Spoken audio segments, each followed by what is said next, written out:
21. The name of the Lord. In a very interesting verse, Genesis 4:26, we're told that a son was born to Seth, quote, "And he called his name Enos. Then man began to call upon the name of the Lord." The great Hebrew scholar Casuto said of this verse, quote, "There is a parallelism of both language and theme.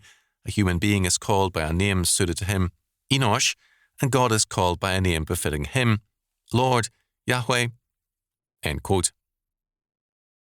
To understand what it means to call on the name of the Lord, we must understand this verse. Enos or Enosh means mortal. Seth thereby defined man. He had come to know that fallen man was born to die, and he gave his son that name as a sign. It was a reminder to a loving father that the best of children are born into a world of sin and death. It was also thereby a witness that there is no hope in man or in generation, only in regeneration. Seth thus defined all men, including himself, as a witness to his faith.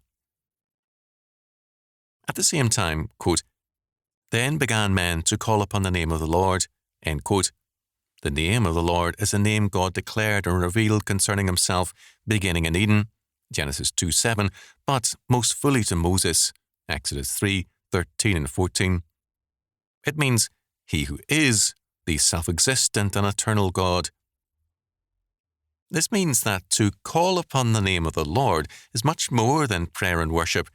It means to know him as he is, as he reveals himself in his word. Instead of approaching God in terms of our thinking, we approach him only in terms of his word and revelation. Seth no doubt at times called his son, "my darling boy," son and other loving terms, but by naming him Enos, he always reminded himself what man really is, all men, including his beloved son and himself. Similarly, many people approach God not in terms of his name, but in terms of their wishes. Some years ago, in the 1950s, a prominent actress spoke of God as a living doll. She wasn't calling on the name of the Lord, only her imagination. To call upon the name of the Lord is to see him only in terms of his word and his Son. The living God is the God who has named himself and revealed himself. Call only upon him. Or will it be said of us, as Isaiah said of the worshippers of his day, "There is none that calleth upon thy name," Isaiah 64:7.